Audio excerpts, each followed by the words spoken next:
Merci beaucoup, je suis très contente d'être là, merci d'être venu.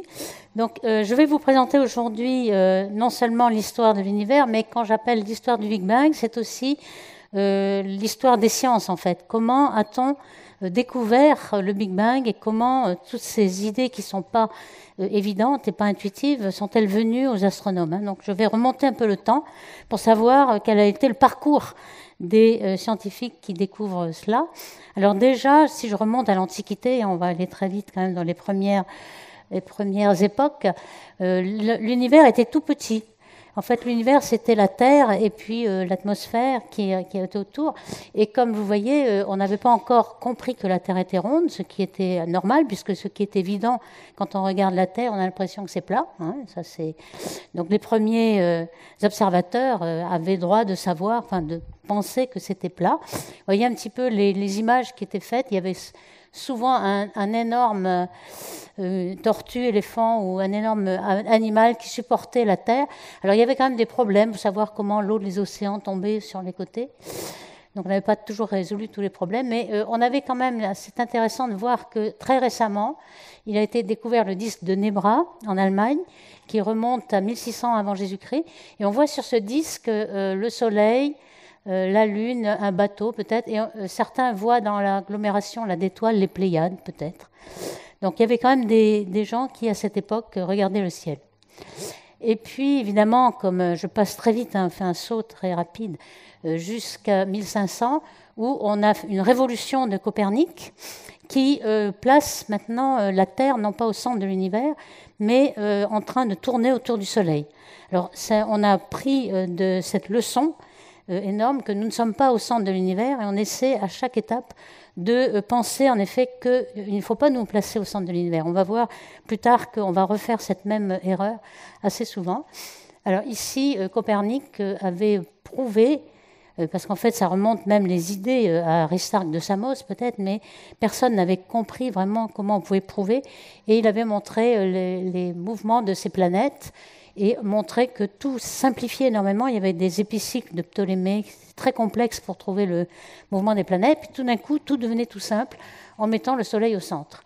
Alors évidemment, ça a été confirmé par Galilée, qui a eu des problèmes avec le pape et la religion, évidemment, mais il a bien confirmé cela. Et puis, un siècle plus tard, Newton a compris que la gravité était à l'origine de ces orbites.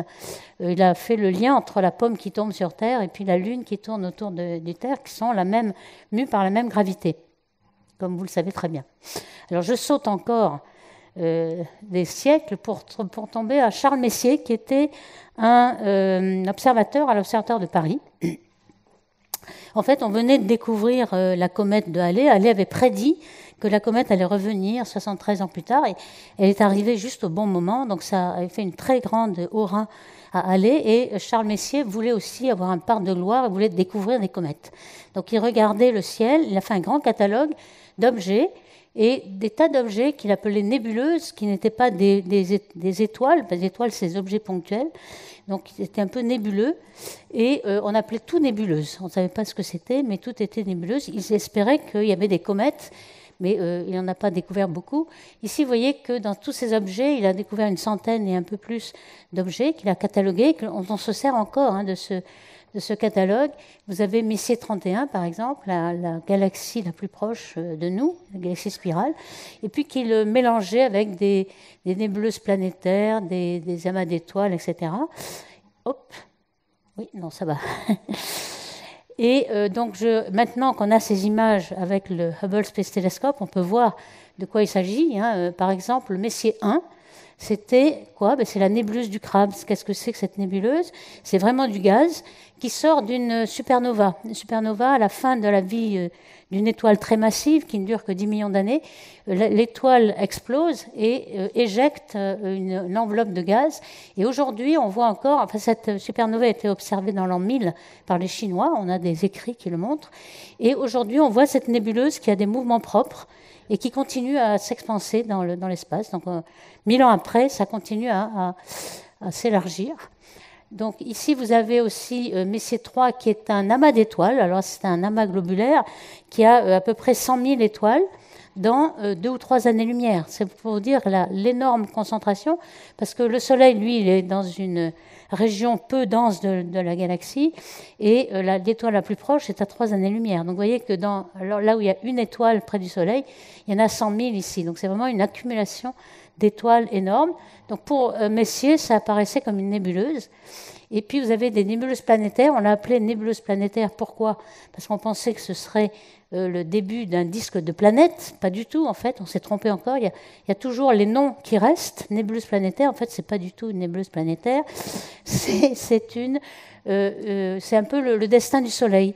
L'étoile est au milieu, hein, une naine blanche. Elle a éjecté son enveloppe et on a des enveloppes d'oxygène, etc. Les raies vertes, jaunes, selon les raies des éléments. Puis vous avez une nébuleuse, la nébuleuse Messier 51, qui est très connue, qui est une galaxie spirale. Donc vous voyez, tout est mélangé. Et puis une nébuleuse vraiment du gaz, comme la nébuleuse d'Orion, ou une nébuleuse dans laquelle se forment des étoiles. Donc tout ça était très très confus. Et puis, donc je saute au début du XXe siècle. Au début du XXe siècle, on avait un débat, un grand débat, en 1920, entre les deux tenants de ces deux écoles ici, qui étaient Arlo Chaplet et Hébert Curtis. Et l'un disait que peut-être que ces nébuleuses étaient des mondes à part, comme Kant, au XVIIIe siècle, avait pensé qu'il y avait sans doute des mondes à part qui existaient au-delà de notre monde à nous. Donc c'était une intuition, mais ce n'était pas prouvé. Et ici, on a Chaplet qui pensait que tout était dans ce qu'on appelle Voie lactée. Alors, Voie lactée, pourquoi? Parce que quand on regarde le ciel, on a une bande blanche qui est qu'une voie un petit peu laiteuse, donc Voie lactée. Et on pensait qu'il n'y avait que ça. Et toutes les nébuleuses étaient dans ce monde-là. Et on se demandait ce qui pouvait exister au-delà. Alors pour l'instant, il n'y avait qu'une galaxie. Et donc, on avait aussi, dans cette Voie lactée qu'on appelait notre monde, en fait, notre cosmologie, c'était la Voie lactée pour l'instant, il y avait William Herschel, donc c'était un Allemand qui avait travaillé au Royaume-Uni. Il voulait savoir quelle était la taille de cette Voie lactée. Donc, et on voyait qu'elle était formée de plusieurs étoiles.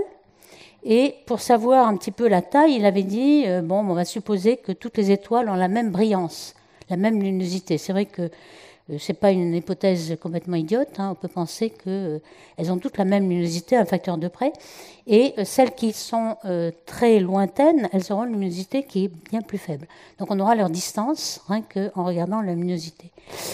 Et puis, eh bien, qu'est-ce qu'il s'est aperçu? Il s'est aperçu que le Soleil était au centre encore de la Voie lactée. Même problème, on est toujours au centre de l'univers de quelque chose. Et pourquoi? Parce qu'il avait oublié de prendre en compte la poussière. Et la poussière éteint les étoiles lointaines, donc même si elles ne sont pas si lointaines que ça, elles deviennent très peu lumineuses. Et simplement, on était en train de voir un peu l'image que je fais ici. Vous êtes la nuit avec une lampe et vous voyez que le cercle qui est autour de vous, c'est pour ça que vous avez l'impression que vous êtes au centre. Mais en fait, pas du tout. Et quand on a commencé à voir des bras spiraux, on voit que le Soleil qui était là au centre, ça n'allait pas du tout, puisque les bras spiraux étaient d'un côté et pas de l'autre. Donc, vous voyez bien que ce n'était pas ça. Alors, ce qui a vraiment arrêté le débat, c'est les travaux de Henrietta Leavitt, qui est une de ces femmes calculatrices qu'on employait à l'époque, au début du XXe siècle. Comme on avait besoin d'ordinateurs, il n'y avait pas d'ordinateur, on employait beaucoup de femmes qui avaient beaucoup de diplômes et qui n'avaient pas trouvé de poste, parce que c'est interdit d'avoir un astronome femme dans les observatoires au XXe siècle. Donc c'était des calculatrices. Il y avait des tas de calculatrices qui, la nuit, donc regardaient les étoiles, calculaient leur position et puis les notaient sur un catalogue. Donc il y en avait des milliers, donc il fallait vraiment un calculateur. Donc Henrietta Leavitt avait remarqué qu'il y avait des étoiles variables. Ici, vous voyez une étoile qui enfle et puis se contracte périodiquement. Et donc, c'est un petit peu, le schéma est ici, hein, l'étoile est amplifiée. Donc ici, lorsqu'elle est très compacte, elle est très brillante, et donc on a une luminosité qui varie comme ceci. Quand on regarde la luminosité en fonction du temps, et ça dure à peu près un mois, quelques semaines, un mois. Et donc, ce qu'elle avait remarqué, elle avait trouvé 2000 étoiles variables comme ça, qu'on appelle les céphéides. Et ces céphéides, elle avait remarqué que la période était fonction de la luminosité intrinsèque de l'étoile. Donc, plus c'est lumineux, plus la période est grande. Et donc, elle avait tout de suite vu que c'était un indicateur de distance. Il suffisait de mesurer la période, et puis on avait la luminosité de l'étoile. Donc, comme on a la luminosité apparente, on a la distance. Et c'est cet indicateur de distance qui a permis de faire un bond en avant. Et elle aurait dû avoir en fait le prix Nobel, mais bon, elle est morte avant. Et puis en plus, c'était une femme, donc c'était pas possible d'avoir le prix Nobel à l'époque. Même Hubble ne l'aurait pas donné. Donc, et entre-temps, donc, il y avait toujours ce débat qui courait. Les amas globulaires que Shapley avait remarqués, ils n'étaient pas du tout centrés sur le Soleil. Là, on s'est aperçu que le Soleil était au bord, parce que tous les amas globulaires, qui sont donc des amas d'étoiles très compacts, on voyait cette distribution-là. Et aujourd'hui, on sait qu'il y a à peu près, alors quand je parle 8 kilos par parsec, ça veut dire des milliers de parsecs. Un parsec, c'est 3 années-lumière. Donc ça fait 24 000 années-lumière. Entre le centre de la galaxie et nous, c'est 24 000 années-lumière. En gros 100 000 pour le diamètre. Donc peu à peu, on a compris qu'on n'était pas encore au centre de la galaxie. Et puis, Hubble a donc essayé de détecter ces fameuses céphéides dans la nébuleuse d'Andromède. Et il a vu que finalement, la nébuleuse d'Andromède était à 2 millions d'années-lumière et non pas du tout dans la Voie lactée. Donc ça a été la fin du débat. On a en effet des mondes à part, des galaxies, qu'on appelle, le mot galaxie, et vient de là. C'est-à-dire qu'on avait une Voie lactée qui était la seule galaxie qu'on connaissait. Donc vous voyez que galaxie, c'est du lait, en fait, c'est comme une autre Voie lactée, en quelque sorte. Et donc le mot galaxie vient de 1920, on s'est rendu compte qu'il y avait des Voies lactées ailleurs, donc des galaxies. Donc vous voyez que c'est quand même récent. J'ai fait un petit parcours de comment on a découvert les galaxies. Ça fait moins de 100 ans que l'on les a découverts.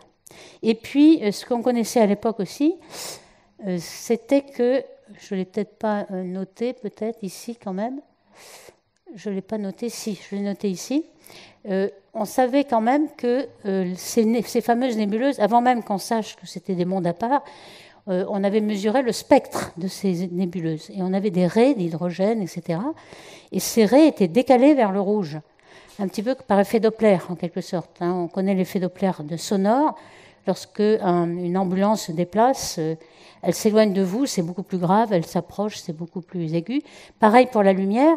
Donc vous avez des galaxies qui étaient décalées vers le rouge énormément par des vitesses de 2000 km par seconde, etc. Donc pour l'instant, ce n'était pas expliqué.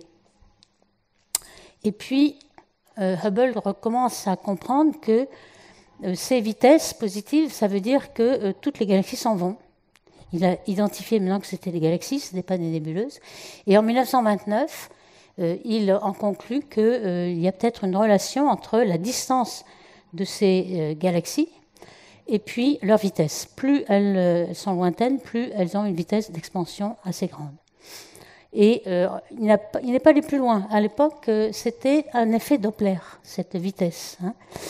Et puis, celui qui a eu de l'intuition, c'était le maître, l'abbé Lemaître, l'abbé belge, qui a compris que c'était une dilatation de l'espace. Alors je fais un petit schéma ici pour dire qu'on sait que l'univers est en expansion, mais qu'il ne s'agit pas de vitesse de galaxie propre. Vous avez donc un petit ballon. On représente toujours l'espace à 2 dimensions, parce qu'à 3 dimensions, ce serait un peu difficile de dessiner, mais il faut généraliser à 3 dimensions. Donc on imagine que nous sommes sur la surface du ballon, les galaxies sont là, et si l'espace est en expansion, vous voyez bien que les galaxies, elles ne bougent pas, elles s'éloignent les unes des autres, avec une vitesse apparente proportionnelle à leur distance. Et c'est ça l'expansion de l'univers.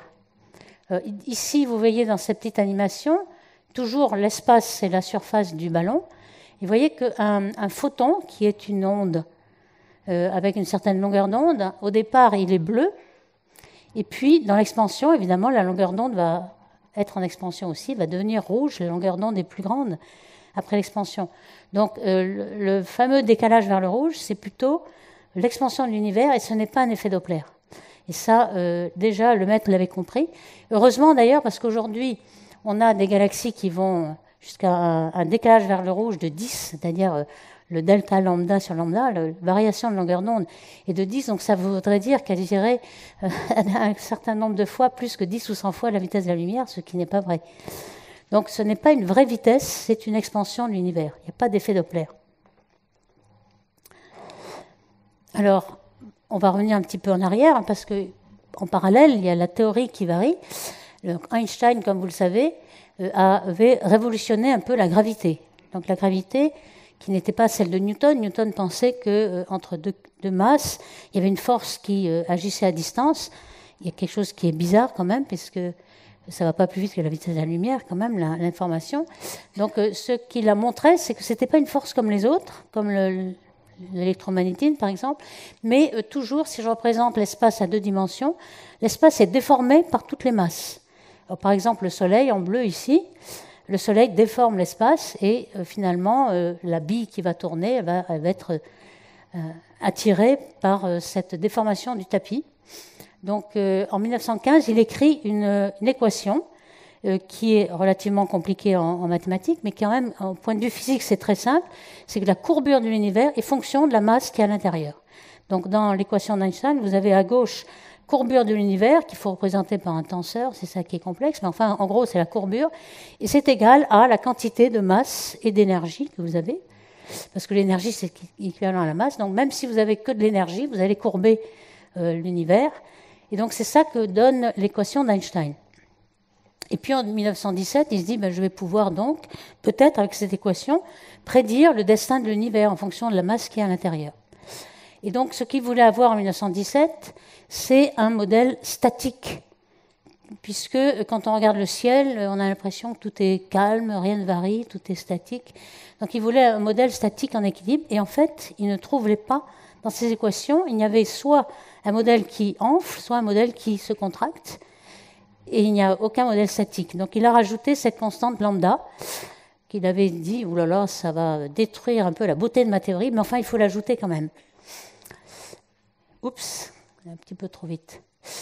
Donc, et finalement, donc après, en 1929, donc après l'univers statique d'Einstein, Hubble donc établit que la vitesse des galaxies est proportionnelle à leur distance, et le maître, donc, qui voyait un peu plus loin. Alors, le maître a fait sa thèse en Belgique, en français, hélas, parce que les Américains ne l'ont pas lu. Et il avait tout trouvé, mais il avait une préséance ici, et puis il est allé faire un post-doctorat en Californie. Il a parlé avec Hubble, il avait vu tous ces galaxies qui s'en allaient, il avait dit, c'est pas les galaxies qui s'en vont, c'est l'univers qui est celui d'Einstein, que prédit l'équation d'Einstein, c'est-à-dire une expansion. Et donc il avait prédit que si on remonte le temps, puisqu'on voit une expansion, si on va en arrière, on voit que l'univers était très concentré. Tout ce qu'on voit dans l'univers aujourd'hui devrait être concentré et chaud. Il l'avait appelé l'atome primitif. Mais c'est le Fred Hoyle, qui est un Anglais qui était pas du tout convaincu qu'il pourrait y avoir tout d'un coup un univers très chaud et très dense, qui voulait se moquer de cet univers et avait appelé ça Big Bang. Ça explose, ça fait un Big Bang. Et ce Big Bang est resté comme jusqu'à aujourd'hui. Et il a été complètement confirmé, bien entendu. Donc il a voulu se moquer, mais ce n'était pas vraiment une plaisanterie. Alors on le sait pourquoi. Eh bien, par exemple, vous avez le fond cosmique micro-ondes, qui a été découvert par hasard par Arno Penzias et Robert Wilson, que vous voyez là. C'était 2 ingénieurs de la Bell Telephone Laboratories. Donc ces ingénieurs faisaient de la recherche appliquée. Ils voulaient savoir si les longueurs d'onde, donc les ondes électromagnétiques, de la lumière, mais de la lumière qui émet en radio, c'est-à-dire des longueurs d'onde millimétriques, c'est les longueurs d'onde que vous avez dans votre four micro-ondes, c'est des longueurs d'onde millimétriques.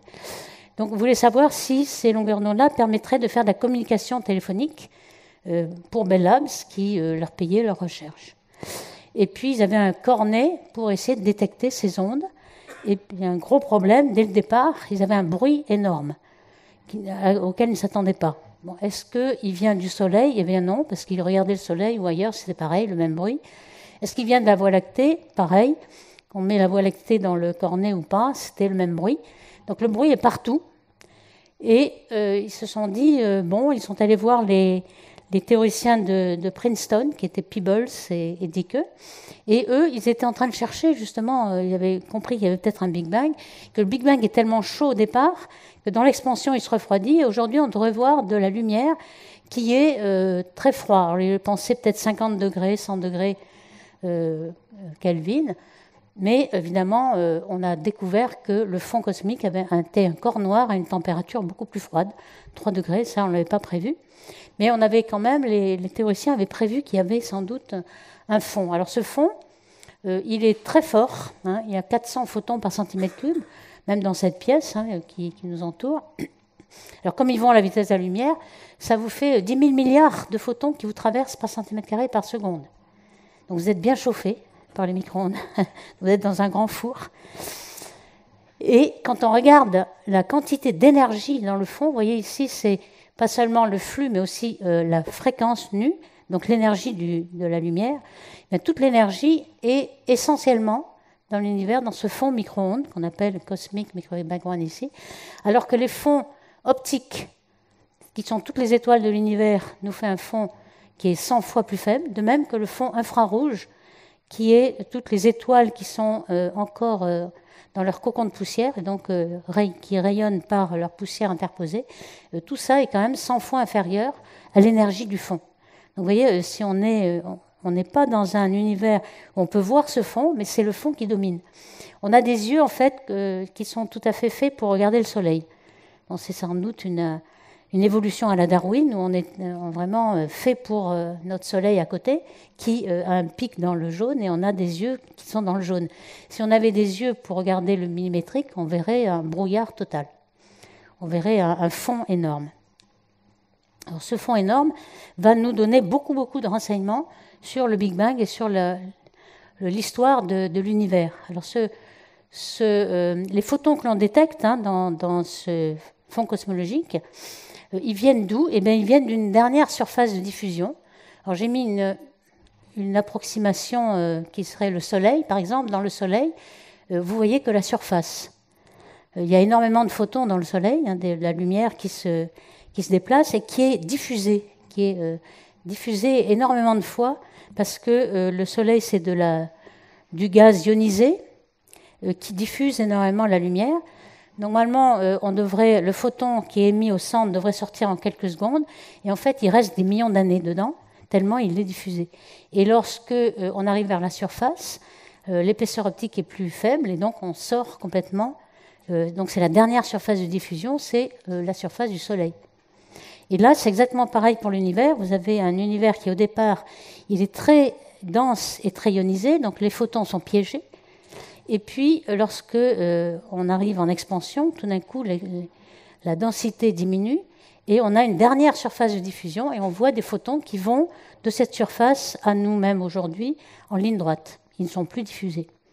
Donc, en fait, c'est ce qu'on voit. C'est comme on voit une porte en verre dépoli, on ne voit que la porte et on ne voit pas au-delà. Donc, c'est un petit peu ça. Donc, on a la dernière surface de diffusion pour l'univers, c'est 380 000 ans après le Big Bang. Donc c'est quelque chose de très très près. Du Big Bang à nous, il y a 13,8 milliards d'années. Donc on voit que c'est au tout début, l'univers devient transparent, tout d'un coup les photons sortent. Et ce qu'on voit, c'est la dernière surface de diffusion. Alors qu'est-ce qu'on voit? Eh bien on voit quelque chose qui est très très constant. C'est homogène. Vraiment l'univers à cette époque-là, 300 000 ans après le Big Bang, il est complètement homogène, avec des fluctuations qui ne sont que de 1 pour 100 000. Alors au départ, je ne l'ai pas marqué, mais on devrait voir quelque chose. Donc je représente tout l'univers par une sphère, c'est la façon de représenter toute la sphère du ciel sur un plan. Hein, donc c'est une boule, c'est difficile, on va l'aplatir. Donc voici ce que ça donne, avec des satellites qui ont été lancés. Au départ, il y avait le satellite Kobe dans les années 90, et puis le satellite WMAP, en 2003, et puis récemment, le satellite Planck qui est lancé par l'Europe, l'Agence spatiale européenne ESA. Donc vous voyez qu'il y a un progrès entre ces 3 décennies. On a lancé des satellites pour mieux voir tout le ciel, et on a une résolution spatiale qui augmente énormément. Là, on n'avait pas beaucoup de résolution, et là, maintenant, on arrive à voir 1 degré ou mieux. Alors, lorsqu'on enlève une constante, puisque finalement... ce fond, il est constant à très peu de choses près. Eh bien, ce qu'on voit, c'est un petit dipôle, c'est-à-dire un côté qui est plus chaud que l'autre. Hein, on va le représenter en rose et un côté plus froid en bleu. Et ceci, on l'interprète comme notre mouvement par rapport au référentiel absolu, qui est le référentiel de l'univers. Donc, notre galaxie bouge dans ce cette pluie de photons, hein, lorsque vous courez dans une pluie, vous avez plus de pluie qui arrive devant que derrière. Eh bien, c'est la même chose. On a quelque chose qui bouge ici. Notre galaxie se déplace dans l'univers avec 600 km par seconde et on arrive à le mesurer. Puis lorsqu'on enlève le dipôle, on voit que on a la galaxie, hein, la Voie lactée. On s'est mis dans les repères galactiques. Donc ici, c'est la latitude et la longitude galactique. La galaxie est dans le plan de l'équateur. Et cette galaxie, elle émet aussi en micro-ondes parce qu'il y a du synchrotron, du supernovae, il y a de la poussière qui émet. Et tout ça, il n'a pas le même spectre. Donc dans les satellites, que ce soit COBE, WMAP ou Planck, il y a plusieurs longueurs d'onde qui sont plusieurs récepteurs, au moins 9 longueurs d'onde. Et donc on sait s'il y a un corps noir ou pas. Alors, si c'est un corps noir, c'est donc le fond cosmologique. Si c'est de la poussière, on aura autre chose. On aura soit un corps gris, ou alors le synchrotron, c'est une loi de puissance. Donc on arrive à enlever tous ces avant-plans qui nous gênent. C'est-à-dire que l'émission de la Voie lactée qui est devant, on voudrait voir derrière, près du Big Bang. Donc on enlève la Voie lactée, et une fois qu'on l'a enlevée, voici ce qu'on voit. Et ça, c'est vraiment les fluctuations qu'il y a à la dernière surface de diffusion, c'est-à-dire que ça nous donne une image de l'univers tel qu'il était 380 000 ans après le Big Bang. Vous voyez qu'il est très homogène. Tout ça, là, les petites fluctuations, c'est 1 pour 100 000, donc 10-5. Donc c'est très très petit. Et c'est à partir de ces fluctuations que vont, par gravité, se former toutes les structures, les grandes structures, les filaments, les galaxies, les planètes, les étoiles, etc. Au départ, il n'y avait rien du tout. Il n'y avait qu'un univers homogène.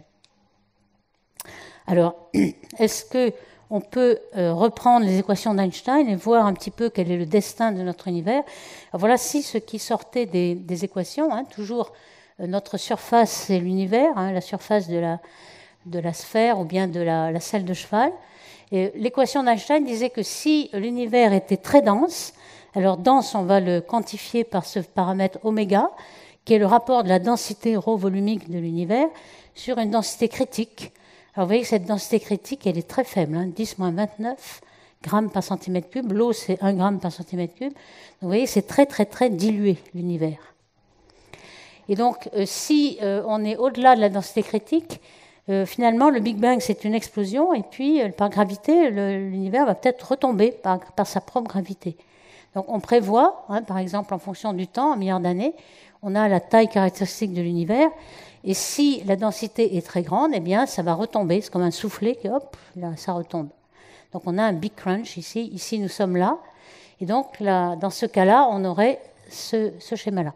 Et en fait, ce n'est pas vrai du tout, puisque la densité, elle est bien inférieure. Donc, on sait qu'on n'est pas dans ce cas-là. Alors, si la densité est faible, eh bien, on a une courbure négative, hyperbolique, si vous voulez. Donc, ici, c'est le contraire. On avait un univers fermé.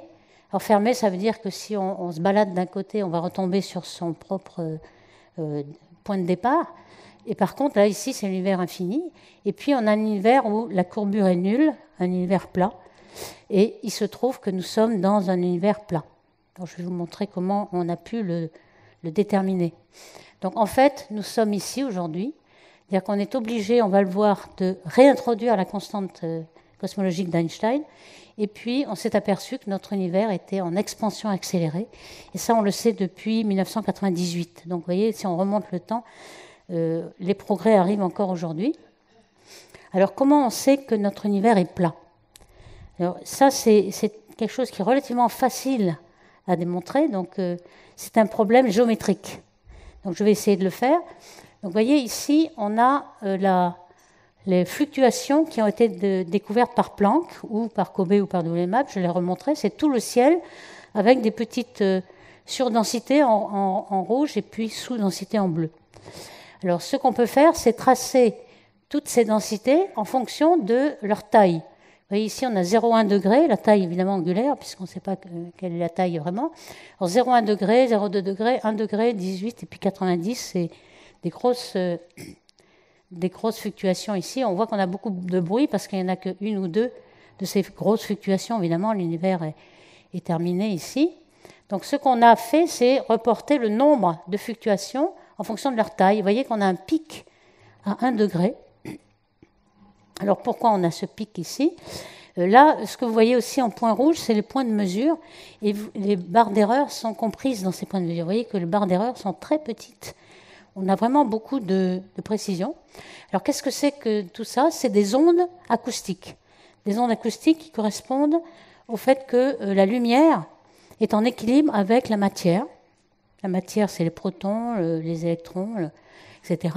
Et donc, ils ne sont pas en effondrement gravitationnel parce que la pression de radiation compense la gravité, donc on a un équilibre. Et donc, on a des rides, en fait, un peu comme des ondes sur un étang, à la surface d'un étang, on a des rides qui sont à l'équilibre. Donc, des ondes acoustiques. Et la principale onde acoustique, qu'est-ce que c'est? C'est la distance qu'a pu parcourir le son en 380 000 ans, puisqu'il est parti fatalement du Big Bang. Il y a un début ici. Donc, du Big Bang jusqu'à 380 000 ans, le son a pu parcourir une certaine distance maximum. Et on connaît la vitesse du son dans un plasma, c'est connu, c'est le c sur racine de 3. Et finalement, on a donc une règle. 380 000 ans multiplié par cette vitesse, on a une règle qui nous permet d'avoir des distances. Donc cette règle, on la connaît. Donc c'est 450 millions d'années. Et puis, on a l'œil qui regarde ces structures-là. Donc cette structure qui est la plus grande, eh bien, vous voyez que soit on la voit avec un certain angle si le photon se déplace en ligne droite, c'est-à-dire que l'univers est plat, soit on la voit selon cette courbure, si jamais il y avait une courbure dans l'univers. Donc vous voyez que l'angle est différent. Et c'est uniquement de mesurer l'angle nous donne la courbure de l'univers. Donc si ce point, cette règle qui est ici était un petit peu décalée, vous auriez un univers ouvert avec une courbure négative. Si vous étiez de ce côté, vous auriez une courbure positive. Et là, on est exactement à cette position-là, avec une grande précision. Hein, on n'est pas à côté. Et donc, on en déduit que l'univers est plat. C'est relativement géométrique. Hein, on n'a pas besoin de faire de gros calculs. On mesure l'angle et on voit que c'est 1 degré. Alors, en gros, il n'y a pas que ça qui est imprimé dans le fond cosmologique. Hein. On a vu qu'il y avait plusieurs de ces ondes acoustiques et on sait que les deux autres pics dépendent de la quantité de matière faite ordinaire. On appelle ça les baryons. Hein. Les protons, les électrons, les neutrons sont des baryons dans le langage des particules standards, particules élémentaires. Et tous ces baryons, ils sont en équilibre avec les photons. Et finalement, l'onde acoustique dépend de leur densité. Il y a des forces comme un ressort en quelque sorte. Donc la position de ces pics, qui sont les ondes acoustiques, nous donne la densité de matière qu'il y a dans l'univers. Donc ici, vous avez en quelque sorte comme une empreinte digitale de l'univers. On peut déduire exactement toutes ces caractéristiques, c'est-à-dire la densité de baryons ici, puis la densité de matière noire. Donc on va dire qu'elle existe. On sait qu'il y a beaucoup de matière invisible dans l'univers. On l'avait d'ailleurs détecté avant de détecter le fond cosmologique. Hein. On avait vu qu'il y avait, dans les amas de galaxies, il y a beaucoup de vitesse, et il y a beaucoup plus de vitesse que ce qu'on attendrait si la masse était uniquement dans la masse visible. Donc il faut avoir beaucoup de masse invisible pour retenir les galaxies. De même, dans une galaxie en rotation, la vitesse de rotation est très grande, et pour retenir les étoiles qui tournent, il faut beaucoup plus de masse pour compenser la force centrifuge. Donc on a beaucoup de masse invisible. Et cette masse invisible, on la retrouve ici, dans la caractéristique de l'univers, avec la position de toutes ces ondes acoustiques. On a aussi l'âge de l'univers, on a aussi l'énergie noire, on va voir, qui est la constante cosmologique qu'avait introduite Einstein. Alors, si je reviens un petit peu en arrière, je suis un petit peu anticipée, il y a quelqu'un qui avait deviné un petit peu, qui avait beaucoup d'intuition, c'était l'astronome hollandais Willem de Sitter. De Sitter, dès 1917, quand Einstein avait résolu son équation en disant « Oh, il doit y avoir un univers sphérique terminé, parce qu'à ce moment-là, il n'y a pas d'expansion, l'univers est statique. » Donc pour lui, il était sphérique, avec une courbure positive. Et puis, Willem de Sitter s'est dit « Je vais résoudre l'équation, mais c'est très facile de résoudre l'équation si je n'ai pas de densité. Je suppose que l'univers est vide, du moins la densité est négligeable, et je ne prends que le lambda qu'a introduit Einstein, la constante cosmologique. Et s'il n'y a que le lambda et pas de densité, eh bien on a un univers qui s'expand de façon exponentielle. Et on va voir, nous en sommes là. En fait, notre univers, c'est celui de Sitter. Il avait beaucoup d'intuition, il ne l'avait pas encore prouvé, mais on est dans un univers où la constante lambda, qui est peut-être une énergie noire, on va le voir, est en train de dominer. Pour l'instant, c'est 70%. Et puis, plus tard, ce sera 90%. Et bientôt, la matière va devenir négligeable. Et c'est pour ça qu'on a un univers qui est en expansion accélérée. Ce dont se moquait Einstein, qui disait votre univers, il explose, c'est absurde, c'est n'importe quoi. Et bien, en fait, il avait raison. Donc, si on revient, en fait, il y avait deux personnes qui avaient raison. Le maître aussi, qui avait pensé à cet univers et à lambda. Il pensait aussi que lambda était nécessaire. Et puis Friedman aussi, il y en avait quelques-uns qui, en 1922-27, avaient un petit peu compris cette courbure de l'univers et n'avaient pas encore trouvé qu'elle était plate, mais commençaient à trouver la vraie solution. Alors, lorsqu'Einstein a réalisé que l'univers était vraiment en expansion, il s'est dit, vous vous souvenez, c'est en 1929 qu'on a déterminé qu'il y avait une expansion. Donc en 1931, il dit, bon, finalement, la constante lambda, on peut s'en débarrasser.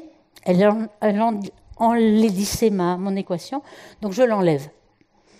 Et c'est bien dommage parce qu'on a vu qu'en 1998, on en a besoin. Mais comme Einstein avait quand même beaucoup de pouvoir de convection, pendant tout le XXe siècle, on a pris la constante lambda à 0, parce qu'on ne savait pas la mesurer. Donc. Alors, Georges Gamow a aussi beaucoup contribué à cette théorie du Big Bang. Il disait que Einstein a dit que c'était la plus grande erreur de sa vie. En fait, c'est pas forcément vrai. Selon Mario Livio, il n'y a que Gamow qui a dit ça, mais pas Einstein. Donc, ça, c'est un petit détail de l'histoire des sciences. Einstein a-t-il dit que c'était la plus grande erreur de sa vie d'avoir introduit lambda? C'est pas sûr. Mais ce que je veux quand même dire sur Georges Gamow, c'est que c'était un astronome qui venait de l'Est, qui a fait toute sa carrière aux États-Unis.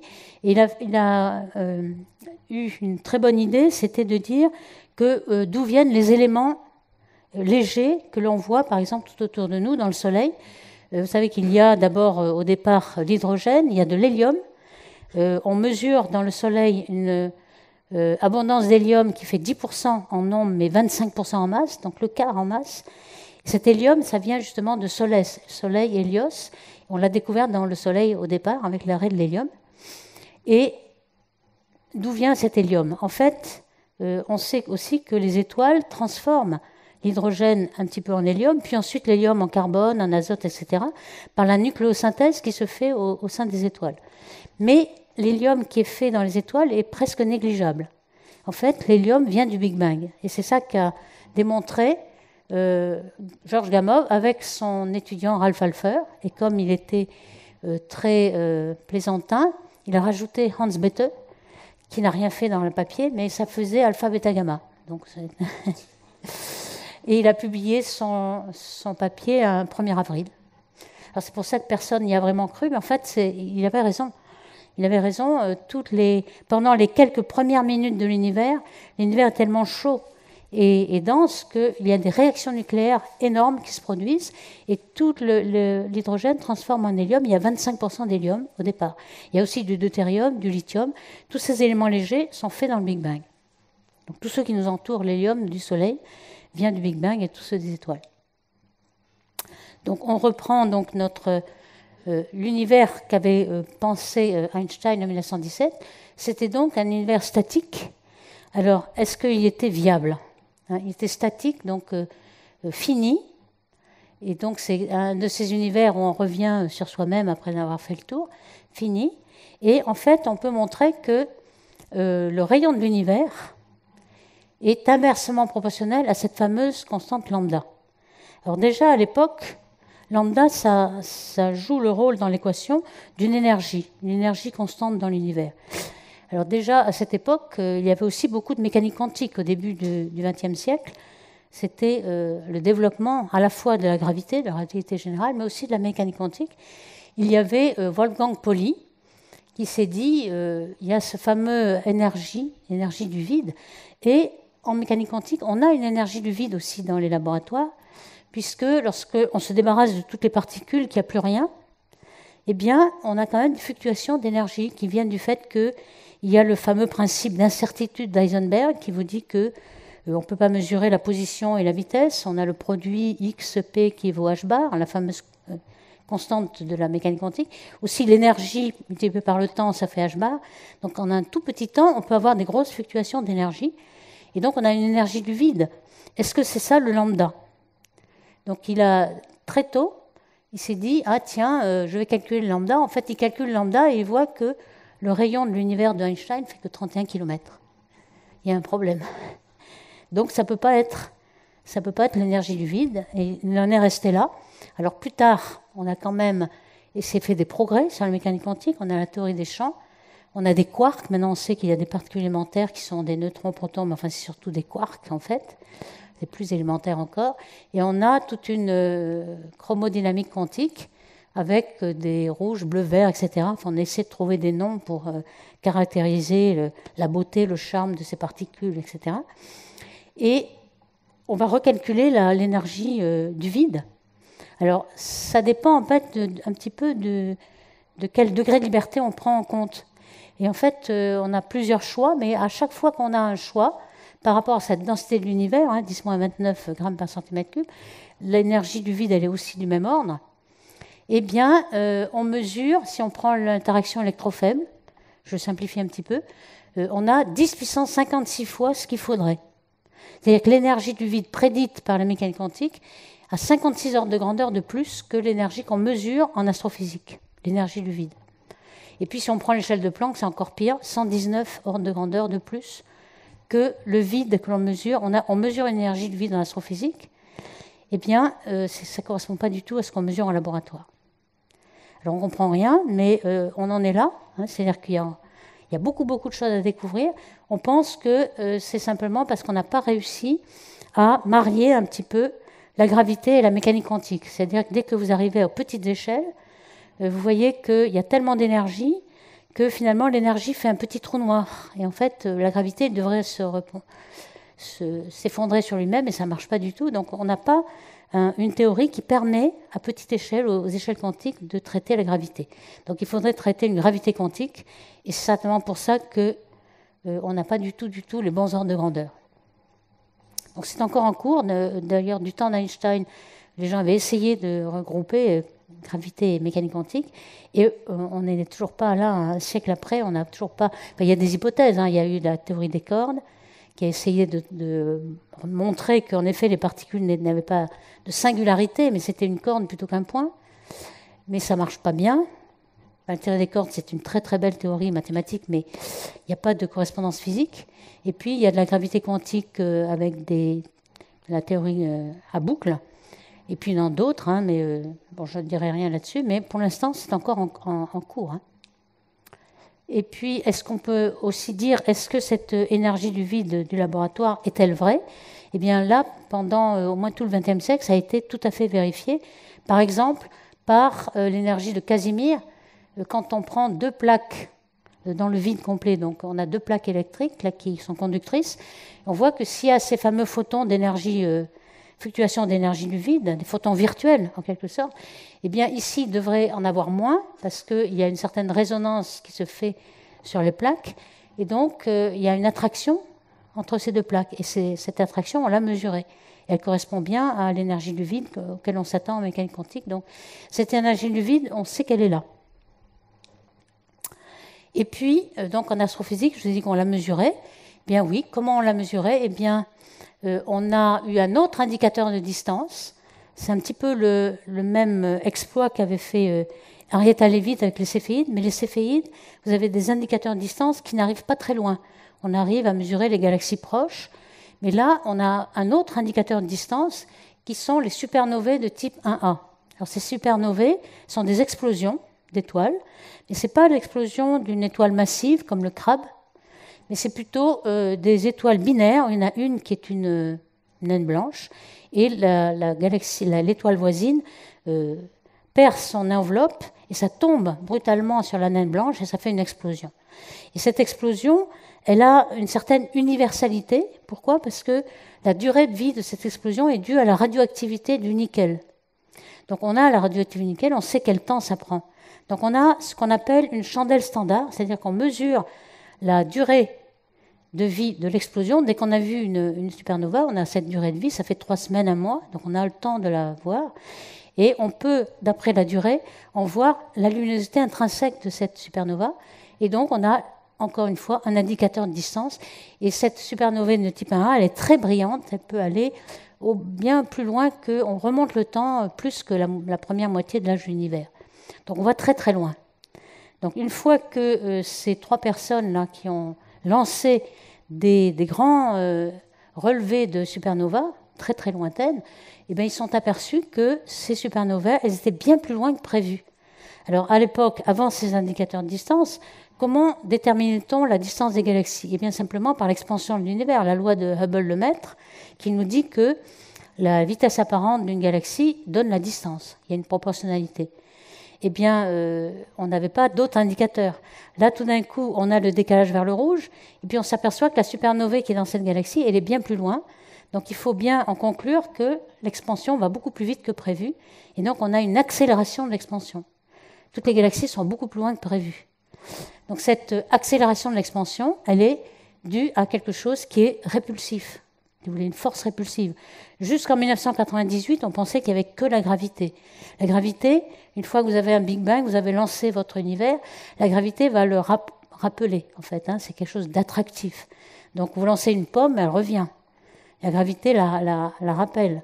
Là, l'univers, eh bien, il est lancé, mais il s'accélère. Donc on a l'impression qu'il y a une force répulsive. Et c'est cette force répulsive que l'on interprète comme une énergie noire qui a une pression répulsive par rapport à sa densité d'énergie. Donc c'est ce 5e élément, si vous voulez, qu'on est obligé d'inventer en 1998. Et les personnes qui l'ont trouvé ont donc eu le prix Nobel à cette époque-là. Donc voici maintenant où l'on en est sur le contenu de l'univers. On sait qu'il y a, comme matière ordinaire, 5% seulement. Matière ordinaire, c'est-à-dire protons, neutrons, etc., la matière dont nous sommes faits. Et ça, déjà, Gamow l'avait dit, il n'y a que pour qu'il y ait l'abondance de l'hélium, de deutérium, etc., il fallait qu'il n'y ait pas plus que 5%. Déjà, ça, c'était un résultat, mais on l'a confirmé avec Planck, on l'a confirmé 36 fois par des expériences différentes. Donc ça, c'est très solide. Alors, il faut dire que dans ces 5% de matière ordinaire, on n'en voit que 10%. C'est-à-dire que les étoiles, le gaz et tout ce qu'il y a dans les galaxies, c'est 0,5% du contenu total. Vous voyez qu'on en est loin de l'univers visible, ce n'est que 0,5% du total. Donc on va sans doute découvrir les 5%, ça c'est la matière ordinaire, on est sûr qu'on va le découvrir. Par contre, on a 25% de matière qu'on appelle noire et qui est fait de particules exotiques, qui n'est pas fait de baryons, sinon on n'aurait pas les bonnes abondances de deutérium et d'hélium. Donc cette matière noire, c'est encore un gros mystère. Je vais en dire quelques mots. Et puis, depuis 20 ans, là, on a à peu près cette énergie noire, 70%. Et cette énergie noire, elle est constante dans le temps. C'est-à-dire que toute la matière, elle, dans l'expansion de l'univers, la matière décroît, comme 1 sur le volume. Vous avez plus de volume, donc la densité volumique décroît. Donc tout ça décroît. Et donc, dans quelques milliards d'années, tout ça va être négligeable et on n'aura plus que l'énergie noire, qui elle est constante. Et donc, on aura l'univers de 2 cithères, un univers qui est en expansion accélérée et la matière négligeable. Alors, la matière noire, comme je vous l'ai dit, on l'a découvert relativement longtemps. On ne savait même pas qu'elle était... en fait, la matière, elle est... Pourquoi on l'a dit noire? C'est qu'on ne la voit pas, elle est invisible, mais elle n'est pas vraiment noire.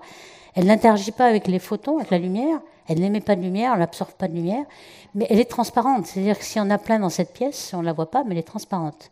Donc c'est plutôt la matière transparente qu'on devrait dire. Ce qu'avait trouvé Franz Zwicky, qui est un astronome suisse, qui a fait toute sa carrière aux États-Unis, qui avait un caractère épouvantable, comme vous pouvez le voir sur la photo, parce qu'il traitait tous ses collaborateurs d'imbéciles. Imbéciles sphériques, de quelque côté qu'on les prend, ils sont imbéciles. Donc ça, c'était son caractère. Mais il avait quand même des traits de génie. Et puis de l'autre côté, il y avait aussi des absurdités. Mais enfin, on a retenu cette observation qu'il a faite de l'amas de Coma. C'est un amas de galaxies où les galaxies ont une vitesse les unes par rapport aux autres. Ça, c'est une vraie vitesse cette fois, 1000 km par seconde. Et donc, si on ne prend que la matière visible que l'on voit dans les galaxies, les étoiles, le gaz, eh bien, il manque beaucoup de matière. Le rapport masse sur luminosité devrait être égal à 500 par rapport au Soleil. Alors, le Soleil a un rapport masse sur luminosité de 1. Et s'il n'y avait que les étoiles, on devrait trouver 1 ou 2, peut-être, parce qu'il y a des étoiles qui sont un peu plus ou moins brillantes. Là, on trouvait 500. Vous voyez qu'il y avait 100 fois plus de matière que ce qu'on voit. Donc, c'était au-delà des barres d'erreur. C'est sûr qu'on avait beaucoup de matière noire. Alors, qu'est-ce qu'il avait fait comme hypothèse?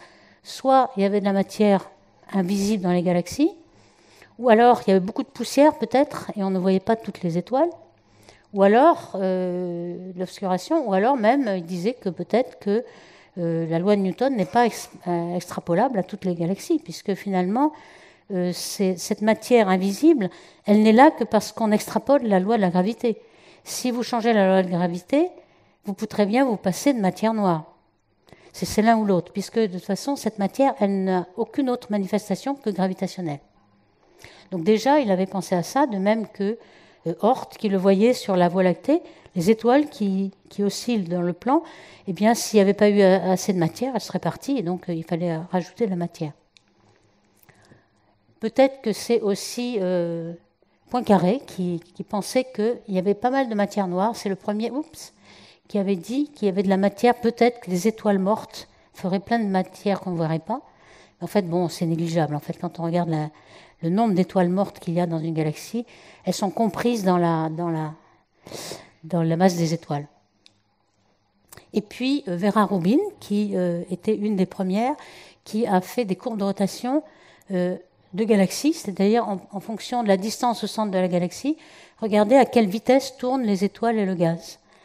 Et normalement, lorsqu'on sort de la galaxie, on devrait avoir une vitesse qui diminue, comme sur les lois de Kepler dans le système solaire. Vous avez une vitesse qui, lorsqu'on va très loin, la vitesse diminue de façon keplérienne en 1 sur racine de r. Eh bien non, les courbes restent plates. Alors au départ, on ne le voyait pas bien parce qu'on avait beaucoup de barres d'erreur, mais maintenant, on le sait qu'elles sont complètement plates. Donc, on a énormément besoin de matière noire au bord des galaxies. Alors, qu'est-ce que c'est que cette matière? On pense qu'il y a 3 types de matière. Alors, qu'est-ce que c'est que ces 3 types de matière? On appelle ça froid, tiède ou chaud. Pourquoi? Ça dépend, cette température, ça dépend surtout le fait qu'elle soit relativiste ou pas lorsqu'elle se découple de l'expansion. Donc, vous avez des structures, normalement, l'univers est en expansion, et puis, à un moment donné, il y a des surdensités quelque part dans l'univers, et lorsque la surdensité est telle qu'on dépasse la densité critique, eh bien, on a un petit big crunch, si vous voulez, local, ça retombe, selon les équations d'Einstein. Donc, on a des structures qui se découpent de l'expansion et qui deviennent liées gravitationnellement, des petits univers, et puis l'expansion n'est valable qu'entre les 2 structures qui sont liées gravitationnellement. Notre galaxie et Andromède, par exemple, ils sont dans un groupe local de galaxies qui est lié. Il n'y a pas d'expansion entre Andromède et nous, en fait. C'est juste entre les amas de galaxies qui ne sont pas reliés gravitationnellement. Donc, lorsque les structures se forment, il se peut que ces particules soient encore relativistes. Alors, si elles sont relativistes, ça veut dire que, par exemple, des neutrinos, on sait que les neutrinos ont toute petite masse de l'électronvolt. Et à ce moment-là, lorsque la structure va se découpler, vous avez des particules relativistes qui ont une pression de radiation, un peu comme le photon. Le photon est évidemment le relativiste, il va avec la vitesse c. Et donc, il fait une pression de radiation et empêche la condensation des structures. Et donc, on le voit ici, si c'est chaud, c'est-à-dire relativiste, vous avez la pression de radiation empêche la formation de petites structures. Ça, c'est 3 simulations numériques sur ordinateur. Formation des structures avec une matière noire qui n'est pas relativiste lorsque les structures se forment. À ce moment-là, on voit qu'il y a un tas de petites structures qui se forment. Tiède, c'est au milieu, et puis chaud, on voit bien qu'il n'y a pas de petites structures, il n'y a que des grosses, parce que la pression de radiation de la matière noire a empêché les structures de se former. Alors, on a éliminé tout de suite, même si on savait un petit peu que les neutrinos allaient avoir une petite masse, comme c'est de la matière noire chaude, ça ne marche pas, parce que ce qu'on voit, en fait, lorsqu'on regarde les galaxies, c'est plutôt ce genre de choses. Donc ça ne marche pas du tout, donc la matière noire doit être froide. C'est la seule quantité que l'on a détectée. Alors, on a on s'est réalisé que cette matière noire était quelque chose d'exotique seulement en 1985. Par exemple, on fait remonter à Zwicky, comme je vous l'ai dit. Zwicky pensait que la matière noire, c'était peut-être de la matière ordinaire. Il n'avait pas pensé que ça pourrait être des particules exotiques. Ça, on le sait depuis 1985. Donc, depuis 1985, on a inventé ces particules, les candidats. Alors, comment on les a inventés? C'est-à-dire que dans la théorie standard des particules élémentaires, vous n'avez aucun candidat de cette matière noire. Donc il faut inventer une particule symétrique. Donc on a un édifice de particules élémentaires. Et on fait l'hypothèse qu'il y a des particules supersymétriques où il y a un boson qui devient un fermion, etc. Il y a une correspondance. Et donc on a la particule supersymétrique la plus stable, qu'on appelle neutralino. Et on pense que toute la matière noire est faite de ces neutralinos. Donc depuis 1985, on cherche ces neutralinos dans les souterrains. On a des grandes expériences. Aujourd'hui, on a des tonnes de xénon liquides sous le Mont Blanc ou sous le Grand Sasso. Et on essaie de voir s'il y a des particules, dans cette pièce, il y en a certainement, des particules exotiques, et qui rencontreraient un petit peu de gaz xénon et feraient reculer les particules et on pourrait les détecter. Donc, mais enfin, au bout de 30-35 ans, on ne les a toujours pas détectés. On a même des résultats négatifs de plus en plus déterminants. Et puis, en fait, il y a aussi un point, c'est pour ça qu'on a d'autres candidats aussi, c'est que ces particules supersymétriques, on ne les a pas vues dans l'accélérateur du CERN. Au CERN, vous savez qu'il y a un collisionnaire de protons, et ce collisionnaire de protons a une énergie très grande, et cette énergie peut aller jusqu'à 100 fois la masse du proton. Or, ce neutralino là que je dis, la masse qu'il devait avoir, c'est à peu près 100 fois la masse du proton. Alors pourquoi c'est cela? C'est que il faut non seulement qu'il existe, mais il faut aussi qu'il soit exactement 25% de la matière de l'univers. Et pour ça, il fallait qu'il soit à peu près 100 fois. Alors le gros problème, c'est qu'en 2012, on a détecté des particules qui faisaient cette taille-là. Le boson de Higgs fait 125 fois la masse du proton. Et on n'a pas détecté les particules supersymétriques. Donc elles ne sont pas là, elles sont évanescentes, où on est allé 10 fois plus en énergie, on est monté 10 fois au-delà, on est 1000 fois la masse du proton, on n'a toujours pas vu ces particules. C'est pourquoi on prend d'autres candidats. Alors par exemple, la matière noire tiède, des neutrinos que l'on suppose stériles. Alors il y a 3 neutrinos qui sont connus, neutrinos électroniques, neutrinos tau, neutrinos mu. Ça, ce sont des neutrinos qu'on voit dans les accélérateurs et qu'on détecte aussi qui viennent des supernovae, etc.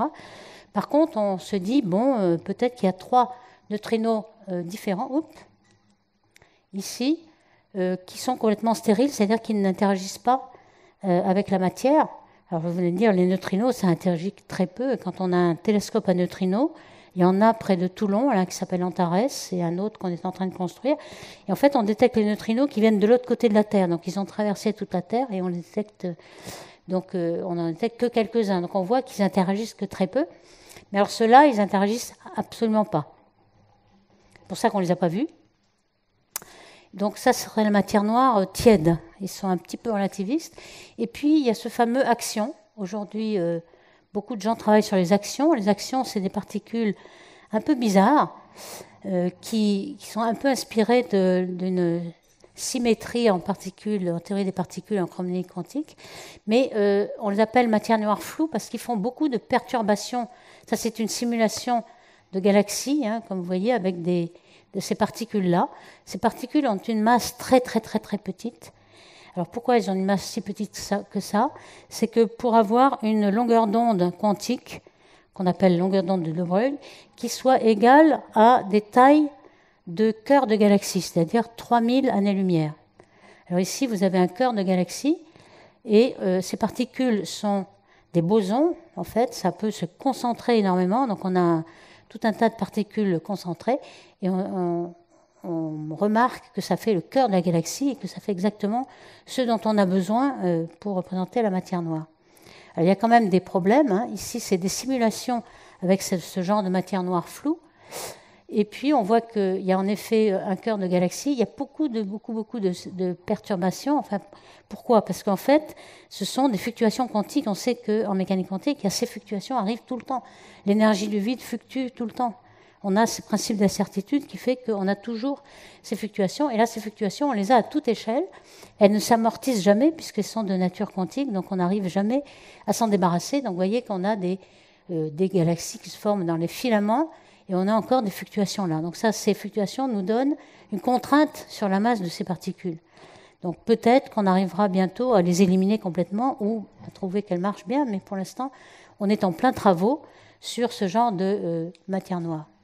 Et puis, j'en finirai peut-être avec ça, c'est-à-dire que, comme l'avait dit Zwicky, soit on invente des particules de matière noire, soit on change la gravité. Et ça, c'est déjà...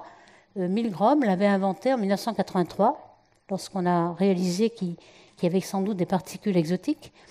Et il avait remarqué quelque chose qui est très intéressant, c'est que cette matière noire, on n'en a besoin que lorsque le champ de gravité est faible. Alors, ce que vous voyez ici, par exemple, c'est l'accélération de la gravité, on peut dire l'accélération de pesanteur sur Terre, par exemple.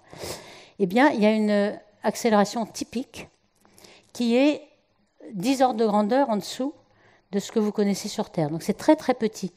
Et cette accélération-là, on ne l'a jamais dans le système solaire. Il faut aller très loin dans la galaxie pour le voir. Donc des champs de gravité très faibles.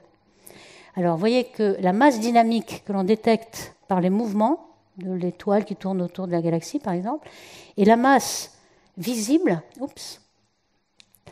la masse visible, le rapport entre la masse dynamique et la masse visible, eh bien, il est égal à 1 lorsqu'on est en champ fort, c'est-à-dire que lorsque la gravité est forte.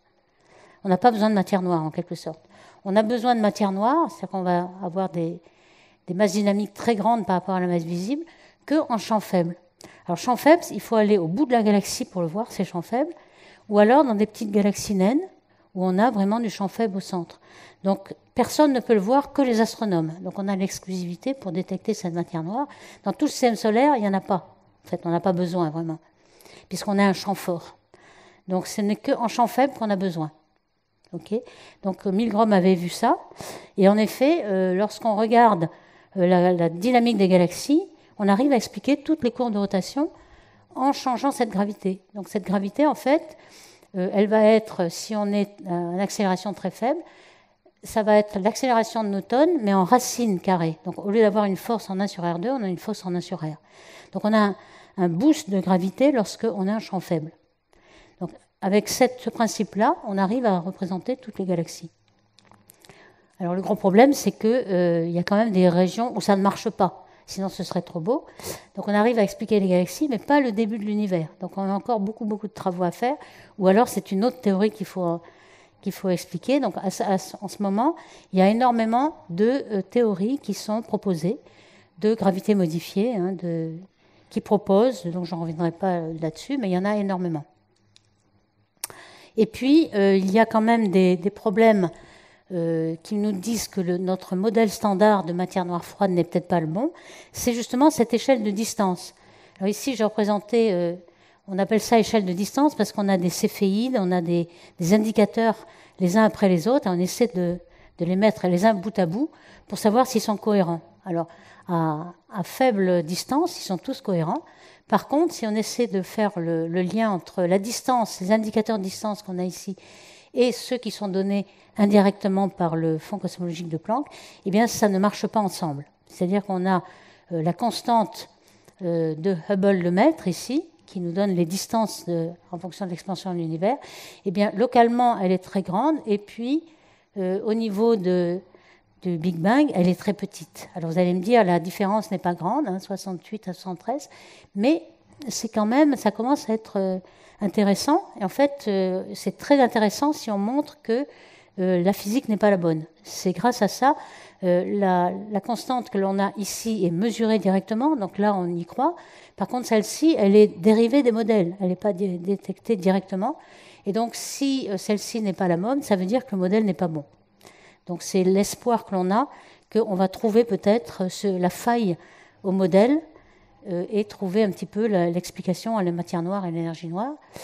Et puis, je finirai encore avec encore quelques minutes pour vous dire qu'est-ce qu'on prévoit pour le futur de l'univers et aussi ce qui était là avant le Big Bang. Alors, pour cela, j'ai besoin de définir le problème de l'horizon de l'univers. Qu'est-ce que c'est que l'horizon de l'univers ? Eh bien, je vous ai dit pendant tout le début que nous n'étions pas au centre de l'univers, mais on est au centre de notre horizon. Donc l'observateur est ici, et on peut tracer une sphère autour de chaque observateur qui représente l'univers visible. Donc c'est pas l'autre horizon, on ne pourra pas voir au-delà de l'horizon. Alors pourquoi ? Simplement parce que s'il y a des galaxies au-delà de l'horizon, par exemple ici, eh bien ceci c'est la distance parcourue par la lumière depuis le Big Bang. Alors depuis le Big Bang, c'est 13,8 milliards d'années. Donc la lumière, elle a parcouru tout ça. Donc si vous avez des galaxies là, elles ne peuvent pas, la lumière ne peut pas vous parvenir puisqu'il aurait fallu qu'elle aille plus vite que la vitesse de la lumière, si vous voulez. Donc vous avez une limite physique. Vous ne pourrez pas voir au-delà. Même si l'univers est infini, vous avez un horizon à chaque observateur. Donc ça, c'est quelque chose de bien connu et on est tellement connu qu'on arrive à observer tout ça. Vous avez vu qu'on a lancé le télescope James Webb qui est en train de regarder les premières galaxies qui se forment au-delà de notre horizon. Donc on a observé tout notre horizon, on ne pourra pas voir au-delà. Alors pourquoi c'est un problème cet horizon ? Eh bien c'est dû au fait que lorsque vous regardez l'univers jeune, qui est à 300 000 ans après le Big Bang, eh bien l'horizon est tout petit puisque c'est le rayon, c'est la taille qu'a parcouru la lumière en 300 000 ans. Donc c'est tout petit. Et donc, sur cette sphère-là, ça fait 1 degré. Donc ici, vous avez 45 000 horizons. Ça, c'est un petit peu un problème, puisque toute la température de tous ces horizons est la même à 10-5 près. Il n'y a que des fluctuations 10-5. Donc, comment tous ces univers qui n'ont aucun contact entre eux, puisqu'il aurait fallu avoir les vitesses plus grandes que la lumière, ont-ils pu savoir que la température, elle était de tant de degrés à 10-5 près ? Ce n'est pas possible. Donc, pour résoudre ce problème de l'horizon, on a inventé l'inflation. Alors, cette inflation est inventée depuis 1981 par Alan Guth et Linde, Andrei Linde, un Russe, un Américain. Quel est le principe de l'inflation ? Bien, vous voyez, on a un univers là avec l'horizon, la taille qu'a parcouru la lumière depuis le Big Bang, qui est en rouge. Et si votre univers rentre en inflation, mais vraiment très brutale, c'est un peu comme l'expansion, mais ça croît de 30 ordres de grandeur en 10-32 secondes, donc c'est vraiment brutal. À ce moment-là, l'horizon n'a pas le temps de bouger. La vitesse de la lumière, elle est constante à ce moment-là, et donc vous avez tout cet univers qui vient du même endroit. Donc on n'a plus le problème de l'horizon, si vous voulez. Hein. On n'a plus... tout était dans le même horizon auparavant. Donc c'est cette inflation qui résout le problème. Alors, il y a non seulement le problème de l'horizon est résolu, mais aussi la courbure, vous voyez, puisque si on avait une courbure au départ, eh bien, si on a rentré en inflation d'un facteur de puissance 30, c'est sûr que nous, maintenant, notre horizon est entièrement compris là-dedans. Sur le plan tangent, on a l'impression que l'univers est plat. Donc, ça explique pourquoi nous avons un univers exactement plat. Et puis, un bonus, ça nous donne l'origine des fluctuations qui peuvent très bien être les fluctuations du vide quantique qu'il y avait juste au début du Big Bang. Donc aujourd'hui, on voit des fluctuations qui ont donné lieu à toutes les galaxies qu'on voit aujourd'hui par la gravité, mais on se demandait d'où venaient ces fluctuations. Bien, vous voyez, si vous avez des fluctuations du vide quantique, qu'on ne comprend pas encore très bien, mais qu'on sait qu'ils sont là, et qu'ils sont de taille 10-35 cm au départ, c'est la taille de Planck, vous avez une inflation de puissance 30, mais ça devient macroscopique, ça devient centimétrique, et donc ça vous permet de faire des fluctuations qui vont être susceptibles d'être s'effondrer par la gravité. Alors cette inflation est-elle la panacée ? Est-ce que c'est vraiment l'origine du Big Bang, etc. Eh bien, il y a des problèmes. Donc, ça résout beaucoup de problèmes, mais ça en crée d'autres. Ici, vous avez en quelque sorte, on peut s'imaginer que l'inflation ne s'arrête pas tout le temps. En fait, l'inflation, c'est très très grand, mais il faut qu'elle s'arrête à un moment donné. Notre univers, il est en expansion très douce. Il ne s'étend pas d'un facteur 30, 10 puissance 30 en 10-32 secondes.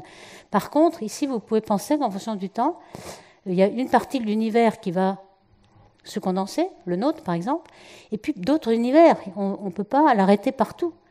Et donc, entre les univers, il y aura ce vide qui continue à s'expanser. Donc, vous pouvez imaginer qu'il y a un multivers. C'est l'origine de multivers, la théorie qui a été faite dans les années 80-90, qui est toujours là et qui est encore compatible avec tout ce qu'on a observé avec Planck, qui a essayé de tester toutes les autres théories. Il n'y a que l'inflation qui marche. Donc, le gros problème, c'est que on n'arrive pas à l'arrêter partout et qu'il y a sans doute une multitude de multivers, par exemple cette vue artistique de l'univers, ou bien celle-ci, que j'avais prise dans le début de ma présentation, où dans l'image de Flammarion, l'astronome essaie de voir ce qu'il y a au-delà de la sphère des fixes, et bien il y a peut-être cela. Alors il faut s'imaginer que nous sommes certainement pas au centre de l'univers, nous sommes peut-être dans un tout petit bout ici de cet univers-là, un petit horizon. On ne pourra pas même regarder tout cet univers, mais on aura juste un petit bout d'horizon. Et puis peut-être qu'il y a des 36 000, une infinité de multivers autour. Voilà un petit peu la série. Et comme il est tard, je ne vous dirai pas toutes les théories bizarres qu'on a inventées autour, parce que c'est encore pire, encore plus tiré par les cheveux. Donc je finirai que finalement, aujourd'hui, l'inflation est privilégiée par les observations pour expliquer l'origine des fluctuations au début, donc dans les premières 10-30 secondes de l'univers, et que ça résout tous les problèmes d'horizon et de platitude, et qu'il y a quand même quelques problèmes. On s'attend, alors est-ce qu'on pourra le mesurer? Vous allez me dire, c'est immesurable, puisque de toute façon, on ne sera jamais en contact avec les autres multivers, mais quand même, on prévoit que s'il y a eu une inflation, il devrait y avoir des ondes gravitationnelles primordiales, parce que cette inflation a modifié énormément la géométrie de l'univers. Donc vous avez des ondes gravitationnelles que l'on pourrait détecter aujourd'hui et qui sont de très longues longueurs d'onde. Donc ce n'est pas les LIGO, Virgo et les autres instruments qu'on a sur Terre qui détectent des longueurs d'onde du Hertz en fait, mais ni ce qu'on va envoyer dans l'espace LISA qui regardera des fusions de trous noirs. Mais là, il nous faut des longueurs d'onde qui font des années-lumière. Donc là, on a des instruments qui sont les pulsars. Donc on regarde des milliers de pulsars. Les pulsars, ce sont des étoiles à neutrons qui tournent très vite autour d'elles-mêmes. Il y en a qui font 1000 tours par seconde et qui ont une période extrêmement fixe. Il y a 17 chiffres significatifs. Donc lorsqu'il y a une onde de gravité, une onde gravitationnelle entre le pulsar et nous, la période varie en fonction de l'onde gravitationnelle. Donc vous pouvez mesurer les ondes gravitationnelles avec les pulsars. C'est ce qu'on est en train de faire. Il y a un premier résultat qui est sorti il y a 1 an ou 2 de l'onde gravitationnelle. Donc lorsqu'on aura détecté cela, peut-être on aura une des preuves pour étayer l'inflation. Donc je vais m'arrêter là. Merci.